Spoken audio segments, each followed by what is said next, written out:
Bonjour à tous, bienvenue sur la chaîne C'est quoi football. À partir de maintenant et pour chaque débrief de match, je vais utiliser le fameux concept des 3 points de l'afterfoot. Pour les personnes qui ne connaissent pas ce concept, pour l'émission RMC l'afterfoot, les chroniqueurs, les journalistes comme Daniel Riolo, Gilles Brabébois ou Jérôme Roten commencent leur mission par 3 points qui correspondent à 3 thèmes qu'ils auront envie d'évoquer. Et moi je fais la même chose pour que ce soit plus clair pour moi et pour vous. Alors sans plus tarder, on commence par les 3 points. Le plus important, c'est 3 points. Regarde, l'important, c'est l'essentiel. Et souvent, l'essentiel, c'est le plus important.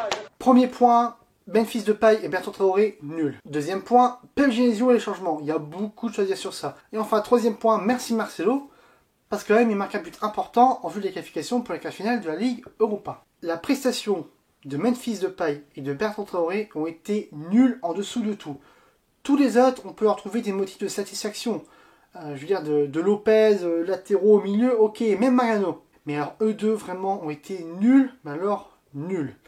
Memphis, son année 2018, ça correspond à un but contre Paris, un but contre Villarreal. Alors ok, ces buts sont importants, mais dans la régularité d'une saison, mais alors c'est un échec total, Memphis. Je veux dire, il mettrait une bonne paire de baffes, parce que quand même, tu peux rater des choses, tu peux avoir du mal à créer, voilà, t'es un jour sans.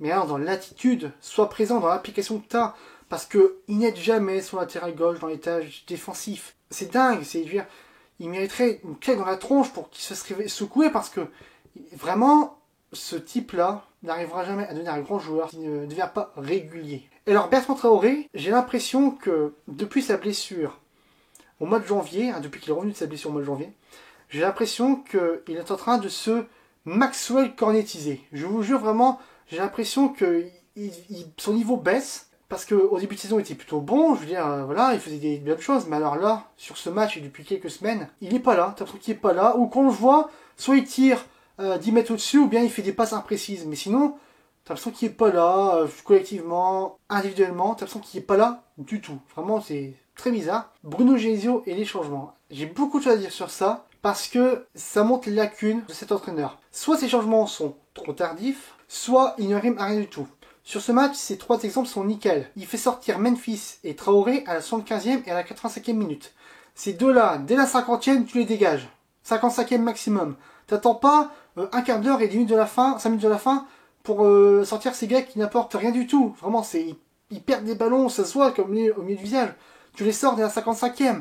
Pourquoi attendre un quart d'heure et 5 minutes de la fin? Et le troisième changement, quand il fait rentrer Ferland Mendy à la place de Mariano Diaz, là je crois pas, ça n'aime à rien. Tu fais sortir ton seul attaquant de pointe, qui en fin de match aurait compte peut te planter un but, pour faire rentrer un latéral gauche. Alors ok, tu dois défendre ton but, mais trouve notre système, parce que là, ça montre vraiment le gars peureux, on met plus d'attaquants, voilà, on met que des latéraux sur les côtés, on bétonne.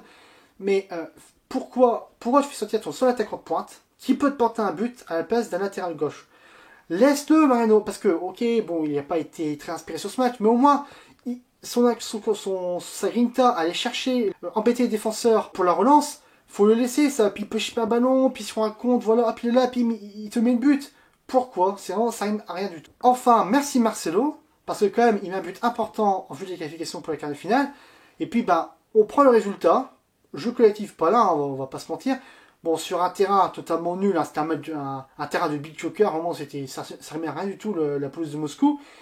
Difficile de faire le jeu, en plus, il faisait une température moins 10, c'est ça. Donc, vraiment, on prend le résultat.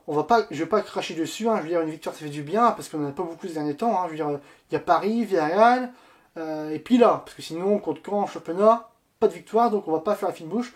On prend le 1-0 qui nous permet de voir les quarts de finale de Ligue Europa. Et puis, c'est tout. L'important, c'est pas les 3 points, mais c'est la qualification. Donc, on va pas chercher midi à 14h. On prend le résultat. C'est pas un match ouf, mais au moins, on a le résultat qu'il nous faut. Voilà, ce débrief CSKA Moscou Lyon est maintenant terminé. Le pouce bleu, abonnez-vous à la chaîne ici ou ici. Si vous voulez réagir, commentez YouTube ou Twitter, mon Twitter est dans la description. Et n'hésitez pas à partager la vidéo. Allez, moi je vous dis à plus pour une prochaine vidéo. Allez, salut!